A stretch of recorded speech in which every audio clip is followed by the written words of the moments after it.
প্রতিটা দিন কম্পিটিটিভ এক্সামের নতুন প্রশ্ন ও উত্তর সম্পর্কে প্রতিটা দিন আলোচনা করা হয়। যারা প্রতিদিনের কম্পিটিটিভ এক্সামের প্রিপারেশান নিচ্ছেন তারা অবশ্যই আমার এই চ্যানেলটি সাবস্ক্রাইব করে রাখুন এবং নতুন ধরনের ভিডিও পান। চলুন কথা না বাড়িয়ে ভিডিওটা শুরু করা যাক। ফার্স্ট প্রশ্ন, মানবদেহের কোন অংশে গ্লাইকোজেন থাকে?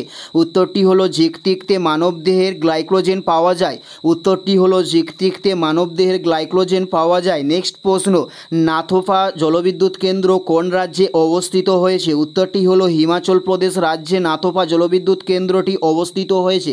নেক্সট প্রশ্ন, ওখা বন্দরটি ভারতের কোন রাজ্যে অবস্থিত? উত্তরটি হলো গুজরাট রাজ্যে ওখা বন্দরটি অবস্থিত। উত্তরটি হলো গুজরাট রাজ্যে ওখা বন্দরটি অবস্থিত হয়েছে।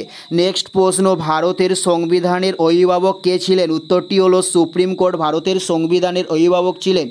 উত্তরটি হলো সুপ্রিম কোর্ট ভারতের সংবিধানের অভিভাবক ছিলেন। নেক্সট প্রশ্ন, কোন গ্যাসের চাপে রুটি ফাঁপা হয়ে যায়? উত্তরটি হলো CO2 গ্যাসের চাপে রুটি ফাঁপা হয়ে থাকে। উত্তরটি হলো CO2 গ্যাসের চাপে রুটি ফাঁপা হয়ে থাকে। নেক্সট প্রশ্ন, জংথা কথাকার কথ্য ভাষা ছিল? উত্তরটি হলো ভুটানের কথ্য ভাষা হলো জংথা। উত্তরটি হলো ভুটানের কথ্য ভাষার নাম হলো জংথা।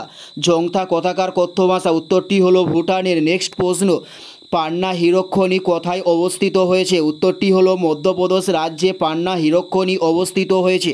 উত্তরটি হলো মধ্যপ্রদেশ রাজ্যে। নেক্সট প্রশ্ন, দিল্লি হাইকোর্ট স্থাপিত হয় কত সালে? উত্তরটি হলো 1966 সালে দিল্লি হাইকোর্ট স্থাপিত হয়। উত্তরটি হলো 1966 সালে দিল্লি হাইকোর্টকে স্থাপন করা হয়। নেক্সট প্রশ্ন, রক্তকণিকার জন্ম কোথায়? উত্তরটি হলো অস্থিমজ্জায় রক্তকণিকার জন্ম হয়। উত্তরটি হলো অস্থিমজ্জায় রক্তকণিকার জন্ম হয়ে থাকে। রক্তকণিকার জন্ম কোথায়? উত্তরটি হলো অস্থিমজ্জায়। নেক্সট প্রশ্ন, চারমিনার কোন রাজ্যে অবস্থিত? উত্তরটি হলো তেলেঙ্গানা রাজ্যে চারমিনার অবস্থিত হয়েছে। উত্তরটি হলো তেলেঙ্গানা রাজ্যে চারমিনার অবস্থিত। এটাই ছিল এই ভিডিওর লাস্ট প্রশ্ন। আর কোন ধরনের শিক্ষণীয় ভিডিও আপনারা প্রতিদিন দেখতে চান অবশ্যই কমেন্টে লিখে জানাবেন। পুরো ভিডিওটা দেখার জন্য আপনাদের প্রত্যেককে আমাদের ইউটিউবের পক্ষ থেকে রইল অসংখ্য ধন্যবাদ। Thanks for watching.